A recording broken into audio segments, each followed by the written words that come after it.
Okay, this natural light is really not working for me. Unsure of how one films outdoors. Not there. All right, that should be fine. All right, bear with me. The sun's kind of going down a little bit. I don't really know what I'm trying to say. Okay, back to the script, Kelsey. My first tip for traveling during COVID is to actually contract COVID, so then you have the antibodies and you'll be less nervous about traveling.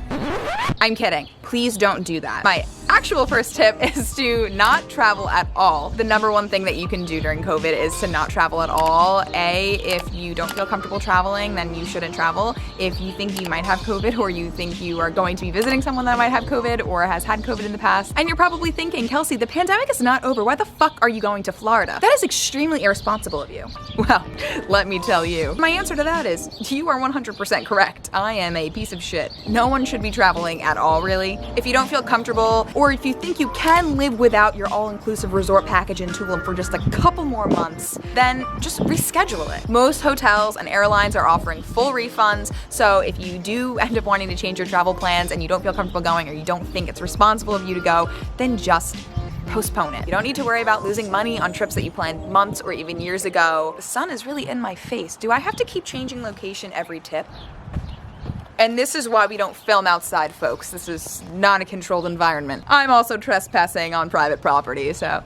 Now, for the rest of you who are actually watching this video because you're trying to travel during COVID and you don't care about the world and you think you're also an irresponsible piece of shit just like me, then these next tips are all for you. When deciding where to take your trip, it is really important that you check local and federal guidelines. You might need a vaccine to travel to certain places. You might need a negative COVID test to travel to certain places. You might not physically be able to travel to places that are on restricted lists, such as red zones or places that have a high spike in cases. Or if you're coming from a high-risk place, those states might not let you in. Yes, mother?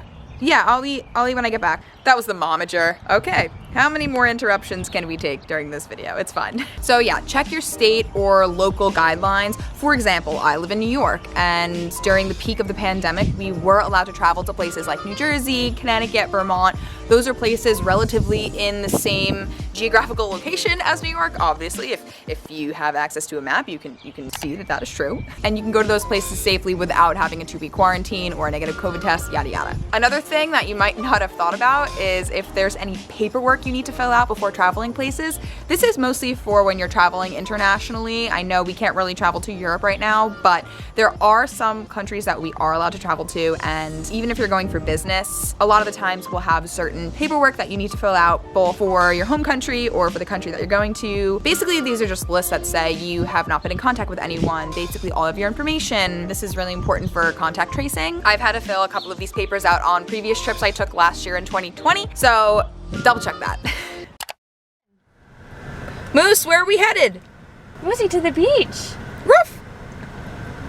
Nicole, where are we headed? To the dog beach. Alright, this was an anticlimactic intro.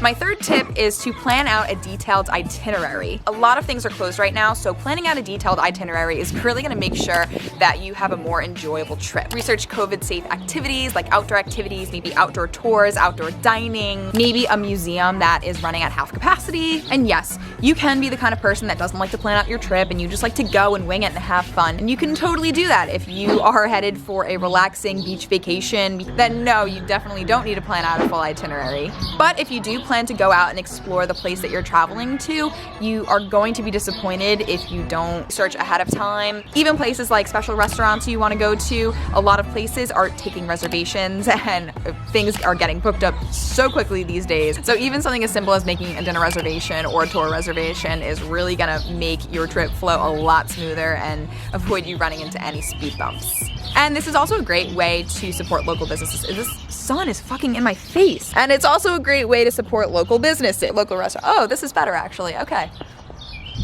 Okay, what tip am I on?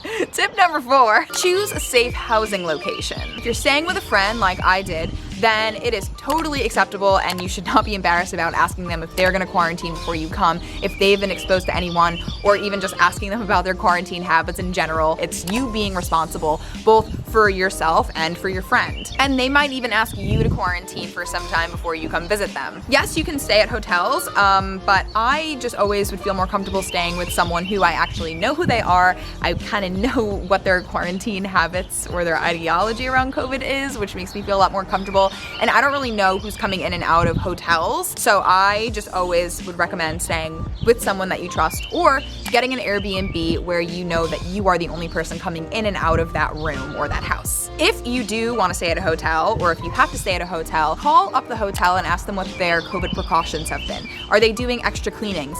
Are they providing sanitizing wipes? Are they providing hand sanitizers in all of their lobbies? Are they also running at half capacity? Are they running at full capacity? You can definitely call these hotels and ask them what their COVID precautions are and what they're doing to ensure your safety during your stay. I already kind of mentioned this before, but my next tip is checking for cancellation and refund policies. Almost all hotels, resorts, airlines are giving full refunds if you've booked a trip up to a certain point in 2021. So if you do end up booking your trip and then needing to cancel it, more likely than not, you will be able to get a refund. But I would 100% double check this. Not everyone is doing that. So just ensure that they have this refund policy before you book anything, just to be safe. Even if you don't think that you're gonna cancel, I mean, stranger things have happened, and they continue to happen. Next, call your airline and ask what kind of precautions that they're taking. I've been on flights in the past year where it was packed to the max, like seriously every single seat was taken up, and I've also been on flights where I've had 6 rows to myself. I would definitely not assume that every flight is going to have wiggle room. Most airlines have kind of nixed the rule where they're leaving the middle seat open, so more likely than not, you are going to be on a packed flight. If you don't feel comfortable with that, call your airline, or maybe choose an airline that is still doing that social distancing precaution. They do say on airlines that the air filtration system does circulate the air every couple of minutes. I don't really want to get too much into it because I am not an airplane scientist, but again, you can call your airline and they can give you more details on the precautions that they're taking. Tip number 7 is if you don't feel comfortable flying, then consider alternate modes of transportation. Instead of flying, can you drive somewhere? Can you take a bus or a train? You know, a train might be significantly less packed than an airplane. This is also something to consider when you're planning on where you want to take a trip to. If you know that you don't feel comfortable flying yet, then maybe planning a trip that is a little bit closer to home will allow you that flexibility of how you're gonna get there.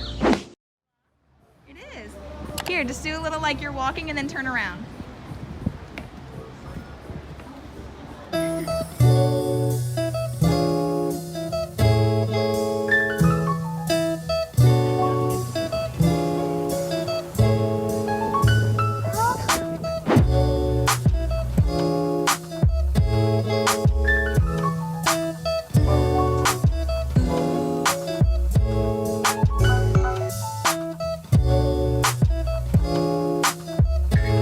Break it down. Break it down. Now, before you leave for your trip, these are a couple of tips I have for you. Get tested and quarantine before you leave. As of the time that I went online and researched this material, the CDC recommends that you get tested 1 to 3 days before your travel date. Look at people riding around in a like tractor mower. Hi. Hi, how are you? Good. That's an interesting cart. And this is why I can't get anything done. I just want to make it known that literally every person on Long Island has a pickup truck, and I just really don't get it, because what are you picking up? The answer is nothing. Do not travel if you have any kind of symptoms, whether that be a cough, a cold, a sneeze, a scratch. Literally any kind of symptom at this point can be a COVID symptom according to the internet. And I know when I had COVID, at first I thought I was just having seasonal allergies. I thought I was just having a bad cold, and it turns out I had COVID. So don't take this lightly. If you have any symptoms at all, please consider not traveling at all. Bring adequate supplies.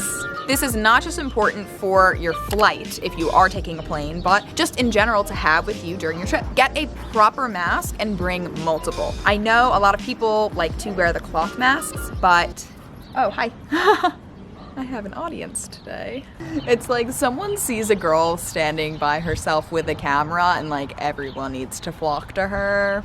I guess I'm just that fabulous, what can I say? I know a lot of people like to wear the cloth masks. They're a little bit more comfortable, but they do not work as well as the surgical masks. If you only have cloth masks, I would suggest doubling them up at minimum. What I will do is I will wear a cloth mask on my actual face because it is more comfortable, and then I will take a surgical mask and I will layer that on top of it. I feel like the surgical mask is the actual thing that's going to repel any moisture and repel those nasty little germs, but it also gives that double layer of protection. And here the tractor people are coming back. It's better than golf carts. I enjoy it. Yeah, it's nice. I gotta get one. I can't get anything done and the sun's going down. This is great. This might be self-explanatory, but have hand sanitizer on you. Anything you touch, just sanitize it up. Any chance you get, just clean your hands, wash your hands. If you want, you could bring gloves on the plane, and then those are easy to dispose of after your flight. I always have baby wipes on me when I'm flying because I like to wipe down the seat belt, the arms, like literally everything I touch.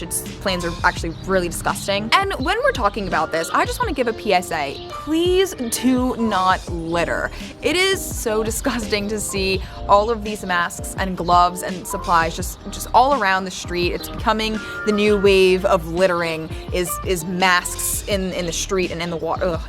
It just really makes me so upset to see. So if you are using disposable masks and gloves, please do not litter. Please throw them out properly. It shouldn't be something that needs to be said, but here I am saying it, and I'm saying it, so I'm saying it. Just don't be a litter bug. And my final, and I would say one of my most important tips, is to have fun. No, I'm kidding. That's not my last tip. It's to be aware of local rules and regulations, but maintain precaution. Always wear a mask when you're in public places, even if you're traveling to a place like Florida where they don't believe in coronavirus and no one wears masks and there's no local or state regulations on if you can or cannot or should not do that. People like to think of some of these trips as a way to get away from COVID and to avoid the restrictions and to just be a little bit more free in the world. That doesn't change the fact that the virus does not transform or lessen if you go from one place to another place, to my knowledge. And I'm not a scientist here, but I did get a 3 on my AP biology midterm in high school. Well, I almost failed it and I had to get a tutor, but I still, and also the school I went to doesn't accept 3s, they only accept 4s, so I actually didn't end up getting the college credit for it, but I still took the class, and I feel like that's not how it works. And that's it. That's all my tips. Now I've got to go eat dinner because my mom called me and she's getting antsy and impatient, so thanks again for watching. If you guys like this video, please give it a thumbs up and subscribe to my channel. And I would say see you next Monday, but I will see you in 2 to 3 weeks when I am a certified interior designer. Okay, bye.